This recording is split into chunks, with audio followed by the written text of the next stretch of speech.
10월 7일입니다. 고린도후서 9장 1절에서 15절까지 말씀입니다.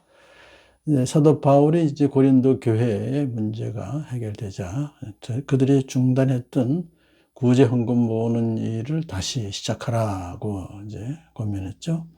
그리고서는 디도를 중심으로 두 사람 더 해서 세 사람을 헌금 모으는 일을 관리하도록 그렇게 이제 보냈습니다. 그리고 이어서 오늘 본문에서는 왜 그러면 구제헌금 모으는 일을 미리 준비해야 되는지 그 이야기를 합니다.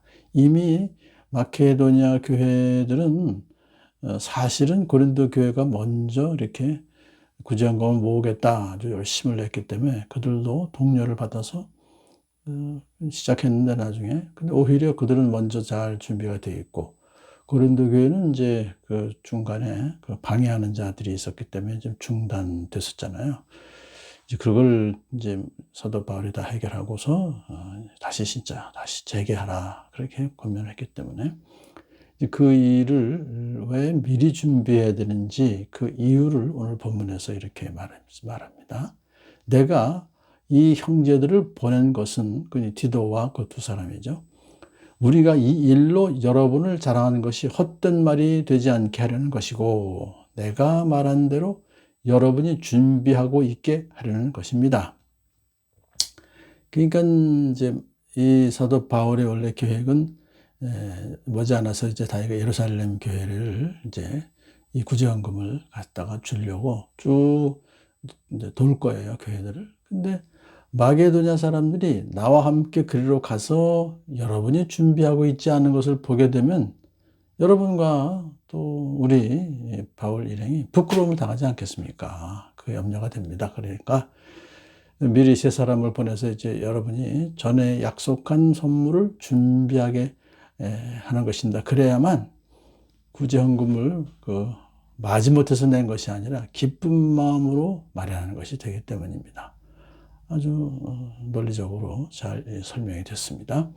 그리고서는 이제 이 구제헌금을 하는 것이 왜 유익인가 하는 것을 쭉 설명합니다. 첫 번째로 구제헌금을 해서 남을 돕는 것은 씨앗을 심는 것과 같다. 그렇게 말합니다. 적게 심는 사람은 적게 거두고 많이 심는 사람은 많이 거둡니다. 라고 하는 농사의 기본 원리, 그중에서도 파종의 원리를 이제 구제헌금에 적용하는 것이죠. 파종의 원리는 농부가 뿌린 씨앗으로부터 옥토에 떨어진 씨앗은 30배, 60배, 100배의 그 결실을 거둘 수 있죠. 이 원리는 무엇보다도 하나님은 참 관대하시다는 것을 보여줍니다. 왜 하나밖에 안 심었는데 30배, 60배, 100배나 많이 풍성하게 거두게 해주시는 거니까요. 그래서 이 원리는 그러면 어떤 보상을 말하느냐? 예수님께서도 말씀하셨지만 이 작은 사람들 가운데 하나에게 내 제자라고 해서 냉수 한 그릇이라도 주는 사람은 절대로 자기가 받을 상을 잃지 않을 것이다. 그렇게 상 받을 것을 지금 이야기하신 것이고 잠언 19장 17절에서도 가난한 사람에게 은혜를 베푸는 것은 주님께 구워드리는 것이니 주님께서 그 선행을 넉넉하게 갚아주실 것이다. 그럼으로써 이 농사의 원리를 바울이 처음 이야기합니다. 그러면서 두 번째로는 각자 마음에 정한 대로 해야 하고 아까워하면서 내거나 마지못해서 하는 일은 없어야 됩니다. 왜냐하면 하나님은 기쁜 마음으로 내는 사람을 사랑하시기 때문입니다. 그러니까 억지로 하지 말라는 거예요. 그거 하나님께서 기뻐하지 않으신다는 얘기는 안 받으신다는 겁니다. 그러니까 하나님께서 이렇게 기뻐하시는 구제를 하면 하나님께서 이렇게 아까 그 농사의 파종의 원리처럼 풍성하게 보상해 주신다. 그걸 말하는 거예요. 그래서 하나님께서는 여러분에게 온갖 은혜를 넘치게 하실 수 있습니다.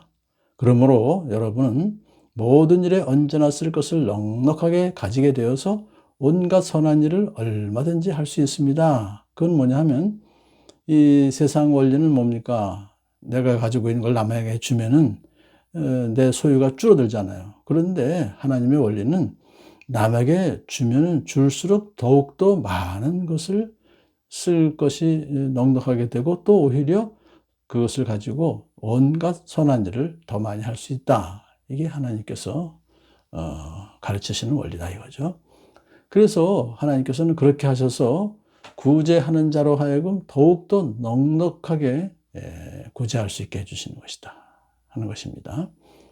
자, 이것은 파종의 원리에서 말한 것처럼 하나님께서 씨 뿌리는 자에게 30배, 60배, 100배 열매를 맺게 하시는 그 이유는 그가 다음 계절에 필요한 씨앗도 있어야 되고 더군다나 일용할 양식을 또 필요로 하잖아요. 그래서 충분하게 주는 것만이 아니라 다른 사람에게 주는 일도 계속해서 해나갈 수 있도록 넉넉하게 채워주시는 것이다. 그겁니다.